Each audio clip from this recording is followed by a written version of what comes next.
நடிகர் எஸ்.வி. சேகர் இணைஞ்சிருக்காரு, அவரிடம் பேசலாம். வணக்கம் சார். ஒரு மிகப்பெரிய சகாப்தம் இன்று முடிவுக்கு வந்திருக்கிறது. இது தமிழ் திரை உலகை பொறுத்தமட்டில் எவ்வளவு ஒரு மிகப்பெரிய இழப்பு? உங்களுடைய இரங்கல் செய்தியை பதிவு பண்ணுங்க.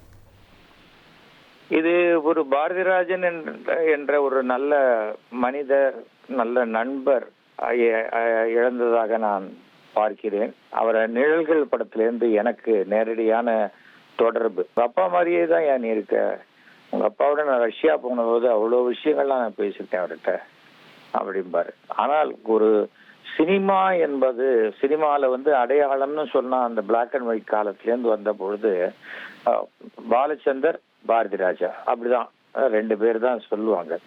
பாலச்சந்தருடைய ஸ்டைல் என்பது வேற, பாரதிராஜா ஸ்டைல் என்பது அவர் புதுசா என்ன பண்ணாரு, செட்டுக்குள்ளதான் ஷூட்டிங் எடுப்பாங்க, வசனங்கள் பக்கம் பக்கமா பேசுவாங்க, அப்படியே மாத்தி ஆக்ஷன்ல கொண்டு வந்தாரு. எல்லாம் சின்ன சின்ன ஷார்ட்ஸ், அப்படியே ஒரு கேமராவை எடுத்துக்கிட்டு கிராமத்து மண் வாசனையை மக்களுக்கு அறிமுகப்படுத்திய மிகப்பெரிய மாபெரும் முதல் இயக்குனர்னா அது டைரக்டர் பாரதிராஜா. அவருடைய பள்ளிக்கூடத்துல எத்தனையோ பேர் படிச்சிருக்காங்க, வந்திருக்காங்க. அது ஒரு தனித்துவமான சினிமாவை சினிமாவாக எடுத்து காட்டிய மாபெரும் இயக்குனர் பாரதிராஜா. அது ஒரு பெரிய ஒரு விஷயம். அதே போல அது அவருடைய ஃபர்ஸ்ட் குரல், என்னுடைய மக்களை என்கிற ஆரம்பிக்கும் பொழுது பாத்தீங்கன்னா கை கும்பிடுறதுக்கு வர கிளாப்ஸ் இருக்கு பாருங்க, அது இன்னைக்கும் தொடர்கின்றது. எத்தனையோ புரட்சிகரமான கருத்துக்களை சொல்லியிருக்காரு.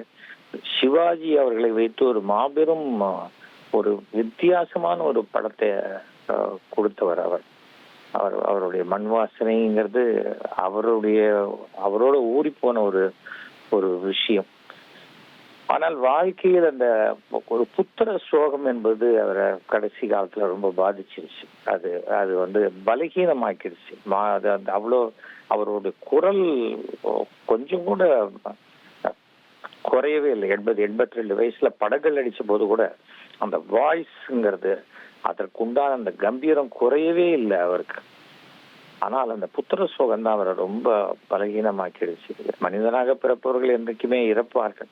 ஆனால் இறந்த பிறகும் வாழ்ந்து கொண்டிருப்பவர்கள் தான் கலைத்துறையில் இருப்பவர்கள், சினிமால இருக்கிறவங்க. இன்றைக்கும் பாரதிராஜா சினிமாவின் மூலமாக, தன்னுடைய படைப்புகள் மூலமாக, தன்னுடைய குரலின் மூலமாக உலகத்தில் இந்த மீடியாக்கள் இருக்கும் வரை அவர் வாழ்ந்து கொண்டுதான் இருப்பார்.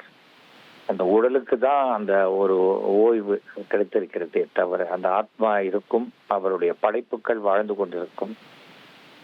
என்ன போனா பேச முடியலையே, பார்க்க முடியலையேங்கிற இழப்பு நமக்குத்தான். எதை விட இழப்பு இர்ரிப்பரபிள் லாஸ் அப்படின்னு சொல்லுவாங்க. அவருடைய மகள், குடும்பத்தாருக்கு அது ஈடு செய்ய முடியாத இழப்பு.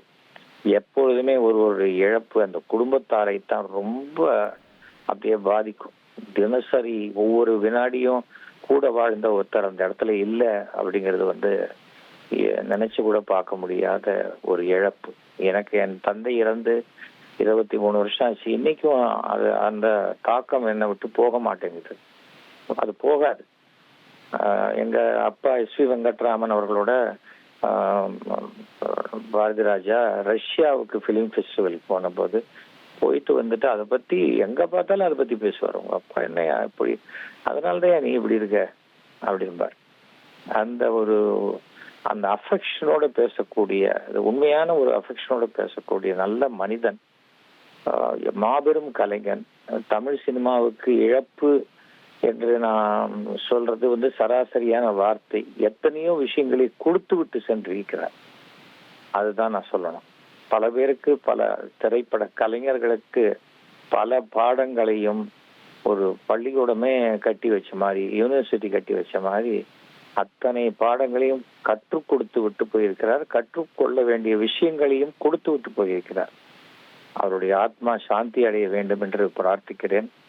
என்ன சொன்னாலும் ஈடு செய்ய முடியாத இழப்பில் வாடும் அவருடைய குடும்பத்தாருக்கு என்னுடைய ஆழ்ந்த அனுதாபங்களையும் அந்த ஆத்மாவுக்கு என்னுடைய மானசீகமான நமஸ்காரங்களையும் தெரிவித்துக் கொள்கிறேன். இனி செல்லும் இடமெல்லாம் செய்தி. தந்தி டிவியின் வாட்ஸ்அப் சேனலை ஃபாலோ பண்ணினா செல்லருக்கும் இடமெல்லாம் செய்தி. இதோ QR கோட். இப்பவே ஸ்கேன் பண்ணுங்க, ஃபாலோ பண்ணுங்க.